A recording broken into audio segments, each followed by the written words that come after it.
De volta com o nosso Vida Melhor, agora a gente vai pro Amor Exigente, nosso quadro fixo, semanal. Toda segunda-feira a gente tem esse privilégio aqui de receber um voluntário de Amor Exigente e falar dessa instituição sem fins lucrativos que trabalha e faz a diferença na vida de muitas famílias e de muitos dependentes químicos, com grupos de auto e mútua ajuda e reuniões que funcionam uma vez por semana, gente, 2 horinhas, mas com uma transformação realmente muito grande, como eu acabei de falar. O programa está espalhado por todo o Brasil, alguns lugares da América Latina. Quem participa, participa sem custo nenhum.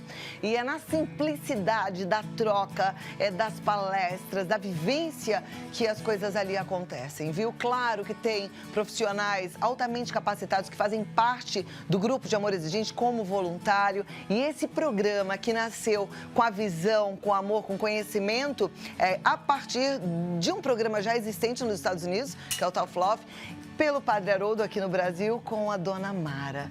E a gente hoje é muito grato a eles. Eu recebo nessa segunda Miguel Tortorelli, que é presidente de Amor Exigente, e o Dr. Cláudio Jerônimo, que é psiquiatra e diretor do Recomeço Helvétia, da Recomeço Helvétia, né? Sejam bem-vindos, Dr. Cláudio, Miguel. Tudo bem, Cláudio? Uma alegria recebê-los. Seja bem-vindo, doutor. Muito obrigado. Sentem aqui para a gente conversar um pouquinho sobre dependência química. Como é bom Tudo bem? falar com quem entende, né? Bom, doutor Cláudio, na sua experiência como psiquiatra, como é que entrou a dependência química? Foi uma vontade de se especializar nesse assunto? Pois é, eu acho que eu comecei com dependência química bem cedo, né? Foi na residência ainda. E porque eu vi uma carência mesmo, né, nessa área, né? É uma área bastante difícil, mas é possível, né? Eu acho que é isso que encanta, né? Recuperar é possível, né? Mas tem que ser feito alguma coisa e tem que ser feito direito. É incrível que você falou assim, comecei bem cedo, começou bem cedo em relação à medicina, em relação a estar ali no começo da residência, mas bem cedo também porque a droga, por incrível que pareça, é algo novo na nossa sociedade, né? Já existia há muito tempo atrás, mas não como está agora. Não como é agora, forte em todos os níveis e que gera aí o que a gente vê pelas ruas, né? Cláudio, só uma pergunta. Existe uma cadeira, uma matéria dentro do curso de medicina falando em dependência química? Então, existe dentro da psiquiatria, né? Só que depende muito de faculdade para faculdade, né? Então, algumas faculdades que têm um serviço mais robusto de dependência química, os residentes passam mais nesses serviços, né? E outras nem tanto. Mas eu acho que já houve uma mudança de cenário nos últimos 15 anos, assim, que eu tenho visto, né?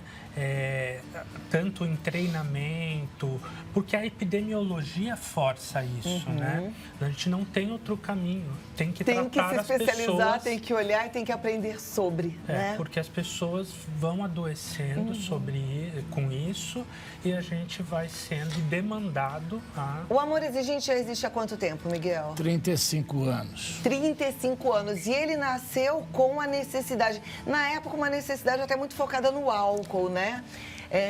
E quais são os princípios do Amor Exigente? Eu sei que são vários, talvez você não lembre de todos, mas os mais importantes. São 12 princípios básicos, 12 princípios éticos, né? Começamos pelas raízes culturais, pais e filhos não são iguais. Raízes culturais significa o quê? Você vai buscar lá atrás, né? Porque nem todos têm a mesma formação.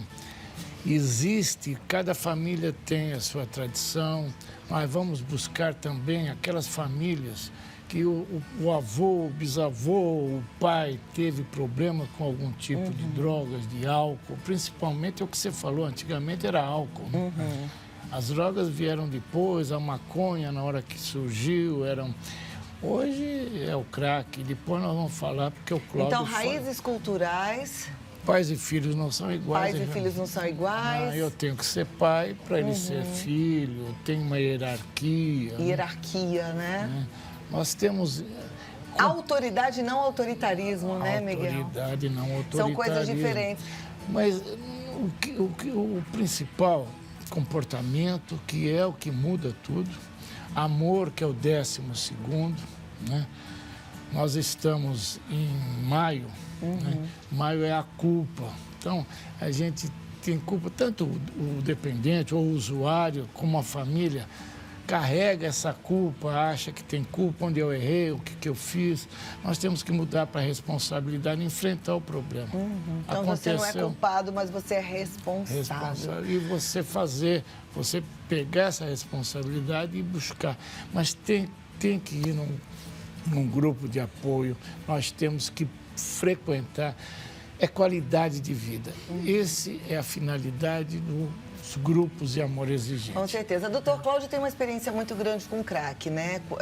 Como médico. Quando o Miguel fala de responsabilidade, a minha primeira dúvida é: um dependente químico em crack, ele consegue, enquanto ele está na ativa, perceber a necessidade de se responsabilizar pelas escolhas, pelo que está acontecendo na vida dele? Olha, dificilmente ele consegue fazer isso, né? O crack é uma droga muito poderosa, né? Que age no sistema nervoso central e desorganizando o comportamento, né? Então, esse é o principal efeito do crack.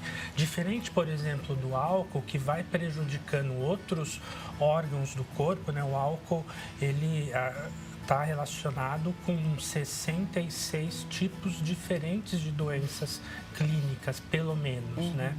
O crack, ele tem um perfil diferente, né? Ele afeta o cérebro, né?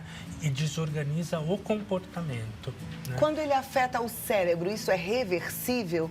Quando a gente fala que dá para ter esperança? É reversível, depende muito da época que você intervém, né? Obviamente, se você demorar muito, né, tem uma lesão cerebral, sim, né? E essa é reversível. E é irreversível, né? Então, por isso que a gente tem, quanto mais cedo você intervir, mais chance você tem de recuperar, né? Como qualquer doença, né? Quando a gente fala de comportamento, a gente, na mesma hora, faz uma associação também à psicologia, né? E quando a gente fala de psiquiatria, a gente pensa em medicamento. No tratamento da dependência química em relação ao crack, é necessária a intervenção com medicamentos também? Também é necessário, né? Eu sempre digo para o Miguel, né, assim, que eu acho que a gente estava falando no começo sobre ensino, sobre treinamento nessa área, sobre profissionais, né? Por incrível que pareça, mas a própria medicina, né, se valeu ou se nutre muito, né, dos princípios do amor exigente e dos grupos de autoajuda, porque é bastante comportamental, né? Então tem fundamento científico, né? Na verdade, o que a medicina vem fazendo vem validando, né, algumas coisas que antes você fazia até por intuição e tal, né? Então, grupos de autoajuda funcionam muito, intervenções psicológicas, intervenções medicamentosas, né? E também um cenário do tratamento. Às vezes você precisa de um tratamento ambulatorial, às vezes você precisa de uma internação. Na minha experiência aqui como entrevistadora, eu percebo que os dependentes químicos que estão limpos, que tiveram um despertar para a necessidade da recuperação, eles têm um encontro também espiritual. E aí eu não estou falando de religião nenhuma, é cada um no seu encontro. Mas eu percebo que tem isso. Como é que a medicina enxerga esse encontro espiritual? Olha, na verdade, como eu disse, a medicina às vezes valida cientificamente o que a sociedade já fazia, né? Então, assim, recentemente, tem vários estudos, mas recentemente tem um estudo foi feito lá na Unifesp que mostra claramente, né, a relação entre a espiritualidade e a recuperação, né? Na verdade, você previne muitas doenças mentais através da espiritualidade. Então, as pessoas que têm fé, que têm um senso de religiosidade, mas que são praticantes de uma religião, essas pessoas parece que têm uma chance menor de desenvolver doenças mentais. As pessoas que têm a propensão a desenvolver doenças mentais, inclusive a dependência química, elas de alguma forma são mais sensíveis? Ou não? Eu acho que né? Eu acho que tem um fator genético e tem um fator psicológico mesmo, né? E como se forma esse fator psicológico? Se forma através do ambiente, da vida pregressa, das suas relações precoces, né? Por isso que a família é uma coisa muito importante, um fator assim fundamental no tratamento, né? Não existe recuperação sem a família. Olha, até existe, né? Mas é muito mais fácil, com mais chances de sucesso, quando você tem uma estrutura e uma funcionalidade na família. O que nós vemos nos grupos de apoio, quando as pessoas chegam lá, que a família já abandonou ou que ele não tem realmente família, o grupo de apoio torna-se a família desse indivíduo. A gente tem visto isso daí e dá certo. Porque ele procura, ele liga, quando ele está com algum problema, ele procura, ele vai atrás, passa a ser realmente esse alicerce. O suporte social é muito importante, né? Quer dizer, a gente faz um estudo de segmento das pessoas que estavam na Cracolândia, ficaram limpas de crack, na moradia monitorada, né? As pessoas que se mantêm bem depois de finalizado a última etapa do tratamento, na verdade o tratamento não finaliza, né? Ele você faz uma manutenção, né? Mas as pessoas que se dão melhor, que se mantêm, né, são aquelas que têm um suporte social. Social, essa é a palavra, porque a gente sempre preconiza, claro, a família, né? Mas muitas vezes não tem. A gente não consegue mudar o que está ali estabelecido. A pessoa não tem família ou a família abandonou, tá? Mas o suporte social, né? E aí adotar algumas pessoas para que exerçam papéis parecidos com o da própria família, no caso do cuidado, do alerta, né? Da palavra, da força e muitas vezes a exortação também, do puxão de orelha, que às vezes é necessário, né? E o Cláudio, ele realmente faz um sacerdócio, porque ele fica lá na Elvésia. Não, é verdade, tem que se dizer. No meio da Cracolândia onde ele fica com a unidade Elvésia do Recomeço. Então, ele convive com a Cracolândia todos os dias. Então, tem histórias à vontade de sucesso, tem aquelas que, infelizmente, não tem. A pessoa não recupera ou vai e volta, mas é um sacerdócio que ele faz. Eu não tenho dúvida disso. Aliás, a medicina, quando bem feita, quando bem exercida, é um sacerdócio, né?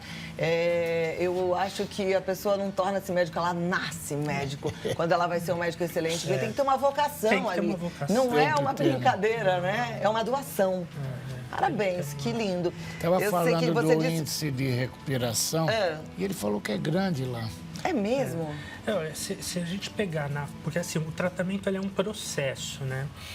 Então tem várias fases, assim, a fase final do tratamento, que é aquela pessoa que já aderiu ao tratamento, que para se manter abstinente, para o suporte social, né? Na moradia monitorada, nosso índice gira em torno de 60%, né? Que ótimo, gente, é um ótimo número, sim. Então, a recuperação é possível, né? É possível. Sempre. Sempre. A gente não Mas pode depende desistir, muito né? também de cada um, né? Mas eu acho que não pode desistir, né? Às vezes não é só um episódio de tratamento. Até para fumante, né? Quem consegue parar de fumar, em geral, tem 5 tentativas. É mesmo? Existe essa conta? Então, já vou fazer a minha primeira pergunta. A nossa telespectadora fala: estou muito triste, já investi, já consegui ir através de comunidade terapêutica. Na verdade, desfazendo as contas, já internei meu filho 6 vezes. Eu ainda posso ter esperança?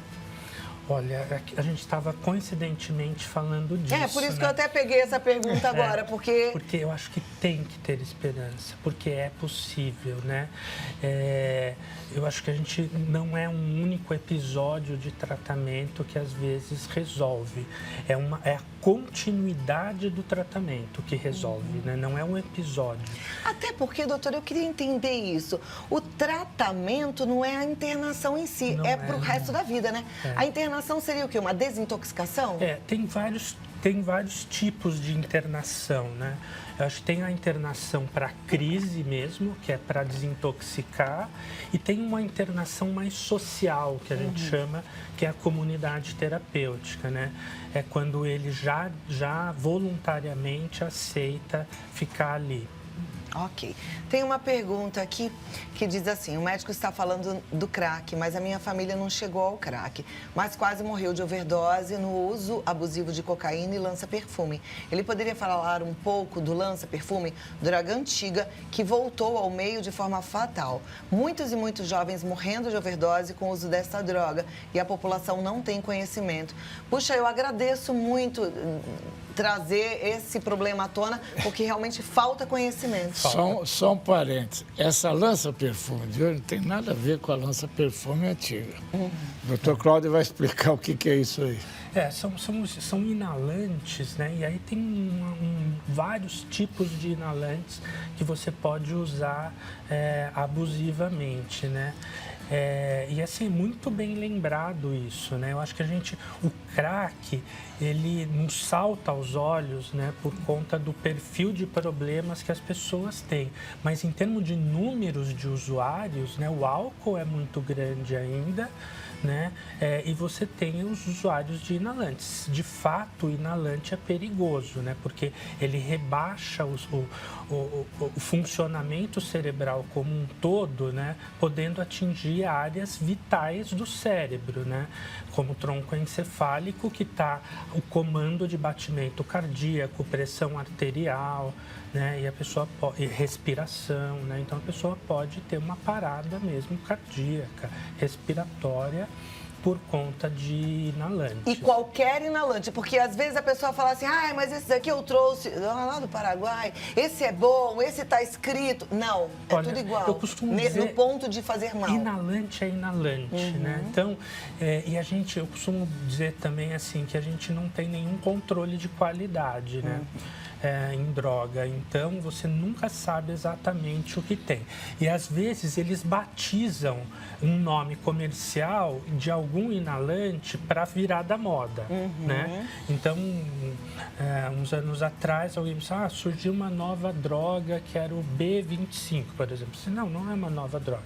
Na verdade, são inalantes que as pessoas dão um nome para ele, né? Vira moda e começa a usar adolescente. Eu quis falar disso, dessa coisa da moda que você está complementando, porque o Miguel falou: não é o mesmo daquela época. Em alguns casos até é. Só que naquela época, minha avó me contava que saíam assim... Espirravam nos outros. Espirravam nos outros. Não, mas a gente está falando desses que espirravam nos outros, mas que põe num lenço, cheira e a pessoa fica fora de controle, eu tenho uma experiência pessoal, assim, né, de uma pessoa próxima que inalou, fazendo uso de inalante, desmaiou em cima do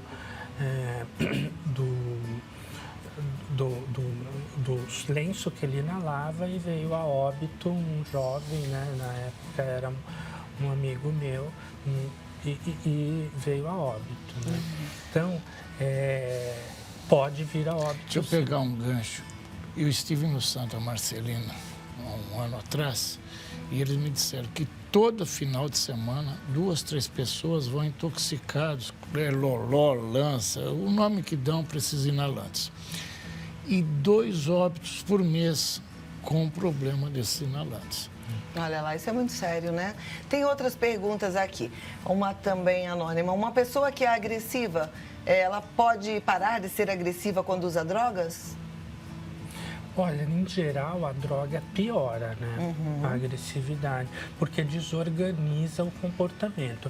A menos que seja uma droga depressora do sistema nervoso central e numa dose alta, porque daí você anestesia a pessoa, né? Mas caso contrário, em geral, a droga age no cérebro e ela desorganiza a bioquímica cerebral. E a bioquímica cerebral é difícil de você reorganizar, demora. Né? Reestabelecer o equilíbrio de um órgão tão complexo não é fácil. Ok. Próxima pergunta. Estamos vivendo em desespero. Meu sobrinho é dependente de problemas mentais, não aceita o tratamento e, se não consegue dinheiro para comprar drogas, fica violento. O que podemos fazer? Olha, quando há risco para a própria vida ou tem alguma comorbidade, está indicada internação involuntária. Então, né? ela liga...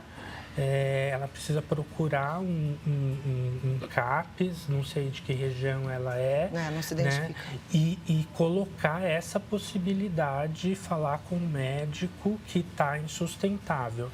Existe esse recurso, a população precisa saber que existe e pode cobrar o seu médico, a sua equipe de tratamento, para que isso possa acontecer. E tem hospital, e tem vaga em hospital especializado para essa internação involuntária?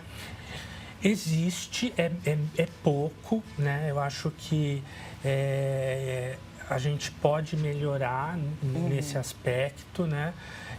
Mas existe. Tá, né? eu estou perguntando isso porque a gente às vezes levanta uma esperança e a pessoa fala, eu vou ligar, eu vou no CAPS, eu vou conseguir uma internação involuntária e chega, não tem vaga, não consegue um hospital, um leito. Não pode existir, eu acho que tem que cobrar a equipe de tratamento. E hoje sabe? tem até recurso federal para essas internações involuntárias. Legal, é direito. É direito.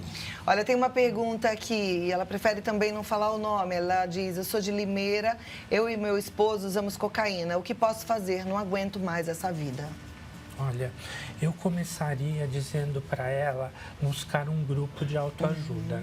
Né? Isso aí. Porque é um bom começo, né? Ali ela vai encontrar pessoas iguais a ela, que passaram pelo mesmo problema ou que estão passando pelo mesmo problema. E nada é mais enriquecedor do que você trocar experiência. Né? Muito mais do que eu te aconselhar ou eu fazer, às vezes trocar experiência, é assim que a humanidade cresce, né? A gente cresce porque a gente aprende com os erros dos outros, dos nossos antepassados e a gente vai evoluindo. Então, eu diria, procure um grupo de autoajuda. Tem grupo de Amor Exigente em Limeira, Miguel? Nós temos aí um grupo forte lá de Eu Amor fico muito feliz quando eu recebo uma mensagem dessa. Sabe que no nosso grupo lá no Morumbi, a gente tem alguns tratando e buscando a sobriedade que estavam assistindo aqui no Vida Melhor. É muito lindo quando isso acontece. Vá, não desiste, a vida é linda, tá bom? Você vai ver. Depois O vai Cassiano dar depoimento. está lá, não está? Tá, o Cassiano está lá. Ele esteve, o professor Cláudio esteve no sábado no Grupo São Luís fazendo uma palestra, né? E o Cassiano, ele e o Rodrigo fizeram uma... Cassiano está com uma vida transformada, dependente de química e recuperação incrível, que a gente aprende muito com ele sempre. Próxima pergunta. Meu ex-namorado é dependente de álcool e cocaína. Ele não usa todos os dias, mas quando decide usar, some por uma semana. Tentei tratamento para ele, mas não fizeram nada e eu não aguentei e me separei. Mas com a sensação de que fracassei com ele. Estou arrasada. Olha, eu acho que a gente tem que fazer o que é possível, né? Eu também falo assim para as próprias famílias, né? A gente precisa investir, mas há limite. Né? Assim, eu acho que chega uma hora que você precisa colocar esse limite, porque o familiar, quem está no entorno, também, eu costumo brincar assim, também tem um umbigo, né? Também tem limite, né? E às vezes não aguenta. E é por isso que a família precisa de apoio, né? Assim, não é só a pessoa buscar tratamento. E esse uso que ele faz em binge, né? Que a gente chama, que é um uso episódico em grande quantidade, é perigoso porque você pode ficar mais sujeito à overdose, né? Pode ir a óbito, com certeza. Agora, insista, resista, persista e não desista. Mas eu gostei do que o Dr. Cláudio falou, há limite. E sabe que uma coisa também é importante, mesmo que você tenha desistido, e aí, ok, como ele disse, você tem um umbigo, vá a um grupo de Amor Exigente, porque às vezes a gente repete padrão, né? Para que você não acabe arranjando um outro namorado que tenha o mesmo problema, para você entender o que é que aconteceu que te manteve numa relação complicada. Isso acontece por quê, Cláudia? Isso daí é bem normal que a Cláudia falou. Eu acho que tem realmente aí um padrão de funcionamento, né? A gente repete, né? Eu acho que isso é da natureza humana, né? Mas quando você aprende, você conhece, você se debruça, você tem menos chance de repetir o que não deu certo. Então vá para um grupo de amor exigente, você encontra o endereço mais perto da sua casa no www.amoreexigente.org.br. O telefone é o 19-3252-2630. Dr. Cláudio Jerônimo, diretor do Recomeço Helvétia, professor de psiquiatria na Unifesp. Muito obrigada por estar aqui com a gente. Eu que agradeço, é sempre um prazer. E volte sempre, para a gente continuar aprendendo contigo. Miguel, muito obrigada. Obrigado. O congresso, né, que você vai chegando, hein? Tá chegando em agosto. Quem não fez a inscrição tem que fazer, né? Semana que vem eles estarão aqui para levar mais detalhes, esclarecer as dúvidas que as pessoas têm. Faça a sua inscrição, tá? Vai ser nota 1000. Muito obrigada. Obrigada, doutor. Eu que agradeço, Cláudio. Obrigado. Obrigada. A gente continua.